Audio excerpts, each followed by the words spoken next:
Resolve to evolve your firm marketing, a 7-point checklist. Let's start with the first one. Do you have a foundation that's built on written goals? So I was doing some work for a law firm that was based in Phoenix, Arizona. They were a Social Security law firm. We were doing traditional like television advertising for them, and that was going really well. They'd hired somebody else to do their digital, like their website. And they called me once and they said, Nathan, I know you're not doing our website, but could you take a look and give us some advice? We're pretty satisfied in Phoenix, but in other cities like Tucson, well, frankly, the digital strategy was in the toilet. So they said, what do you think's wrong?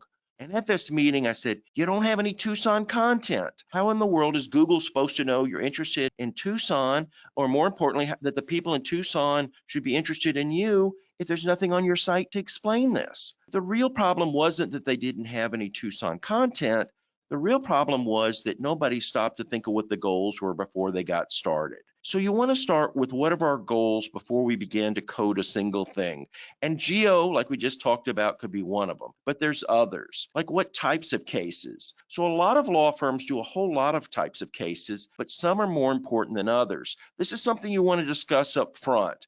For example, maybe you list on your website that you'll do car wreck cases, but you really only mean if one of your old clients wants to, you to handle their car wreck case, you will.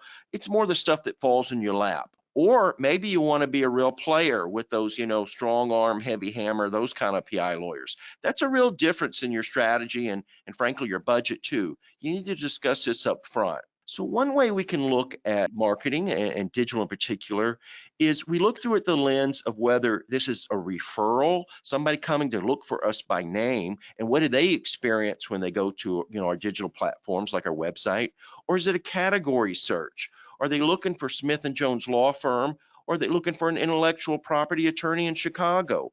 Those are different ways to approach your digital, and your digital work should be viewed through both those filters. And then finally, I'd like to look at the ROI, return on investment.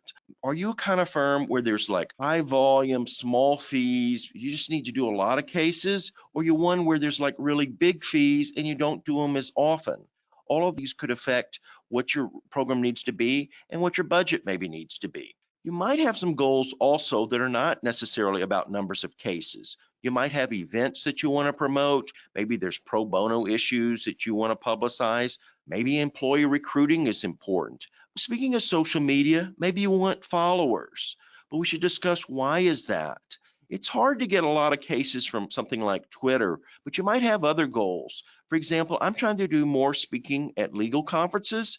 And so people who plan conferences will look at your Twitter feed and say, hey, does that Chapman guy have any followers? Does anybody pay attention to him? Maybe that's a goal. By the way, if you're on Twitter, follow me.